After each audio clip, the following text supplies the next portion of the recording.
Assalamualaikum warahmatullahi wabarakatuh. Salam SHMH Sinau Hukum Melek Hukum. Pemirsa SHMH yang saya hormati, yang saya muliakan, yang berbahagia, sebangsa dan setanah air dimanapun Anda berada. Kembali lagi dengan saya melalui channel SHMH Sinau Hukum Melek Hukum. Channel yang sama-sama kita banggakan, sama-sama kita cintai bersama.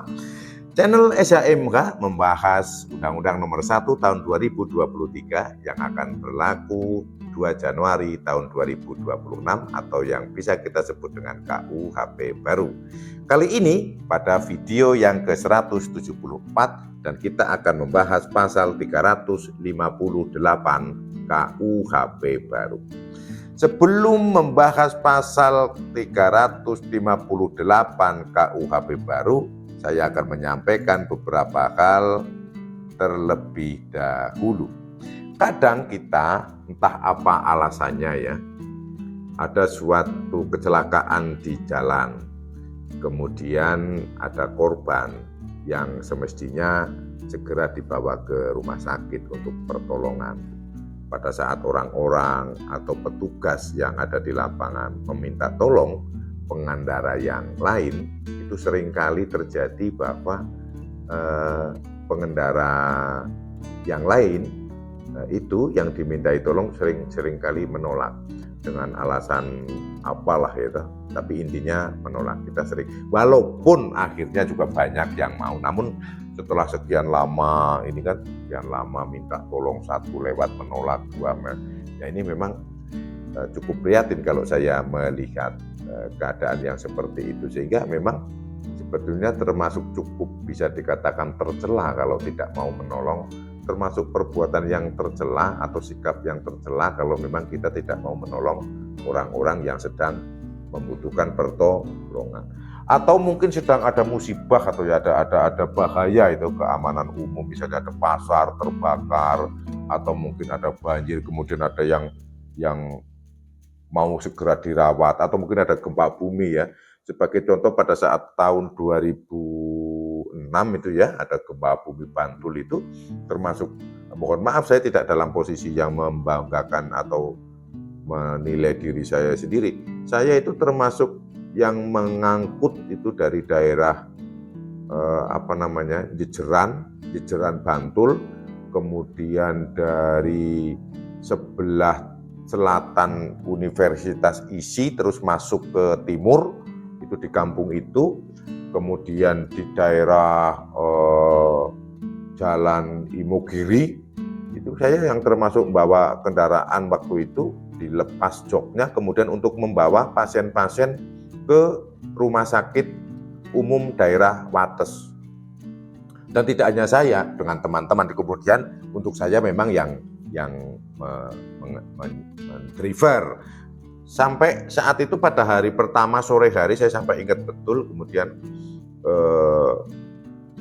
yang ada di rumah sakit umum daerah Wates hari pertama itu korban dan keluarganya itu kurang lebih sekitar 4.000 orang lebih, namun tidak semua sakit, itu beserta keluarganya. Jadi kita memang kalau ada bencana-bencana seperti itu, memang yang tepat itu menolong. Saya kemudian ada yang mendirikan tenda di depan, sampai saya ingat betul siapa pihak yang mengirim atau membantu mengirim makanan gitu.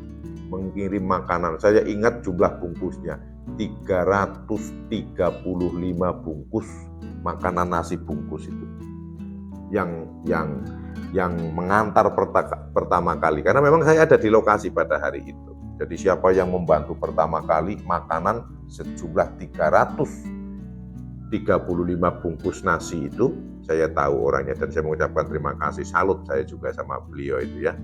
Beliau, saya sebut saja namanya, beliau namanya Pak Maryanto, dia tinggal di Pedusunan Kembang Pengasih. Beliau yang mengantar bantuan pertama kali, tidak sendiri, dengan grupnya lah bahasanya. Selamat untuk Pak Maryanto, salut. Nah, kemudian apa toh yang terkait dengan pasal 358 ini, mengkait dengan apa yang saya sampaikan, agar kita diwajibkan untuk menolong orang lain. Adapun bunyi dari pasal 358 KUHP baru adalah demikian. Ayat 1, setiap orang yang pada waktu ada bahaya bagi keamanan umum terhadap orang atau barang, atau pada waktu orang tertangkap tangan melakukan tindak pidana, menolak memberikan pertolongan yang diminta oleh pejabat yang berwenang. Padahal pertolongan tersebut dapat diberikan tanpa membahayakan dirinya secara langsung, dipidana dengan pidana denda paling banyak kategori 2. Kita ulas, setiap orang siapa saja? Saya, Anda, pemirsa, semuanya, setiap orang, warga negara Kesatuan Republik Indonesia, ataupun korporasi. Gitu. Namun kalau pada saat ini saya pikir yang tepat adalah orang per orang.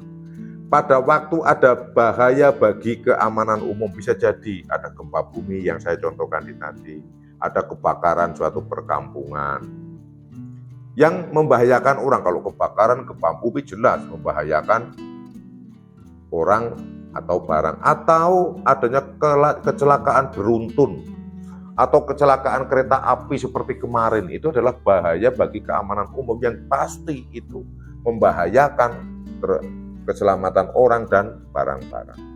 Nah itu dimintai tolong, oh Bapak Ibu tolong ini dibantu untuk mengangkut ke rumah sakit, untuk mengangkut barang ini biar aman ke sini.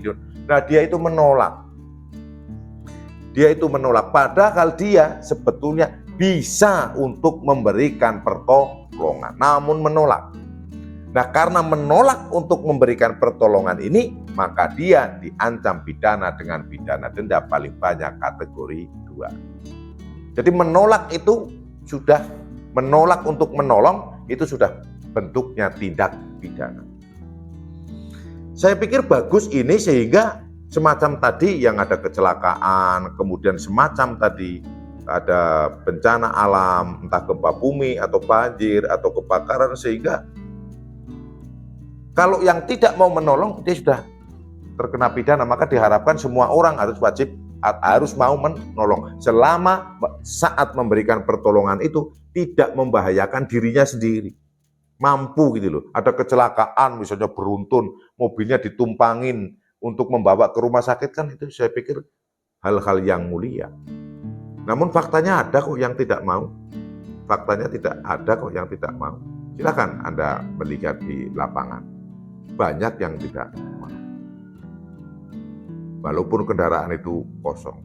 Kadang yang mau, ya mohon maaf kalau yang kejadian seperti itu ya kendaraan yang jelek gitu ya. Kadang kadang terkesan tidak manusiawi. Contoh misalnya open cab gitu kan, pick up itu. Terus truk gitu kan. Tapi kalau mobil-mobil yang mohon maaf lah, mobil-mobil penumpang atau SUV itu jarang yang mau, alasan kotor lah, alasan wah Pak maaf saya juga tergesa gitu, wah itu alasannya macam-macam. Sehingga kalau jangan disalah artikan pada saat dibawa dengan pick up kemudian atau truk itu dianggap tidak manusiawi.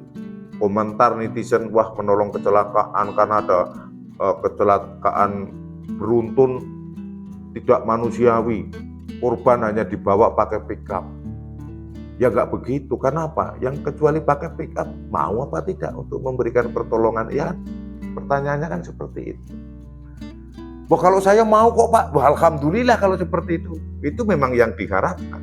Sebetulnya menolak memberikan pertolongan pada orang-orang yang menolak itu bisa menolong dan tidak membuat dirinya berbahaya, sebetulnya itu kalau sampai menolak ya sebetulnya merupakan sikap yang tercela. Sebetulnya andaikan mungkin kita semuanya tidak pernah ada yang melakukan penolakan dalam hal memberikan pertolongan atas keadaan-keadaan bahaya bagi keamanan umum, sehingga cepat menolong korban-korban siapa saja, baik orang maupun barang, dan kita ringan tangan, kita tidak perlu ada pasal 358 KUHP baru ini. Namun faktanya pasal ini ada, berarti di lapangan memang benar.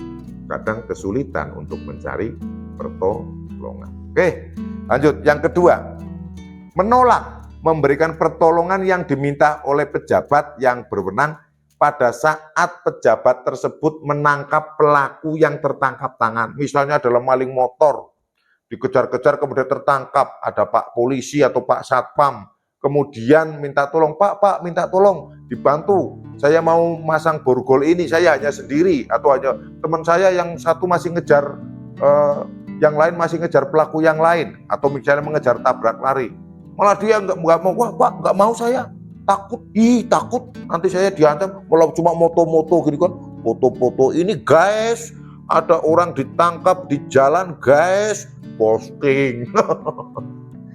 Itu kena, itu dipidana dengan pidana denda paling banyak kategori 2, kena 10 juta.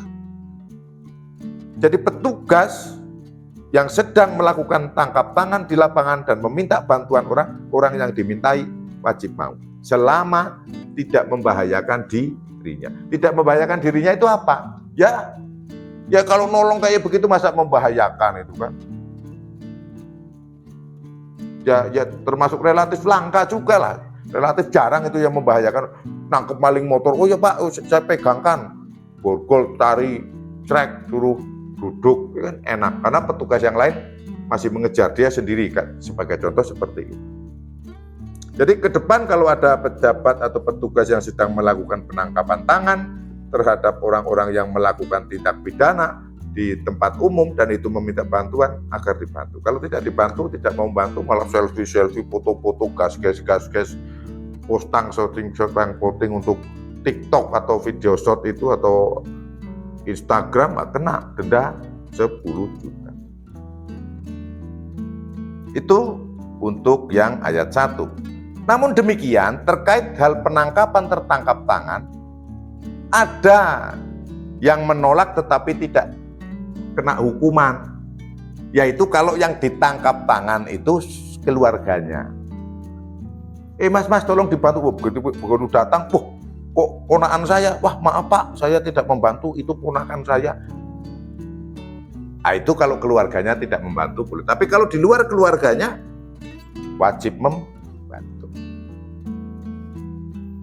Sampai dengan derajat, jadi keluarga yang bebas, yang tidak menolong pejabat yang melakukan tertangkap tangan tapi dia tidak dipidana, itu kalau ya keluarga sedarah semenda dalam garis lurus atau derajat kedua atau ketiga garis lurus ke samping, atau dari suami atau istri atau mantan suami atau mantan istrinya.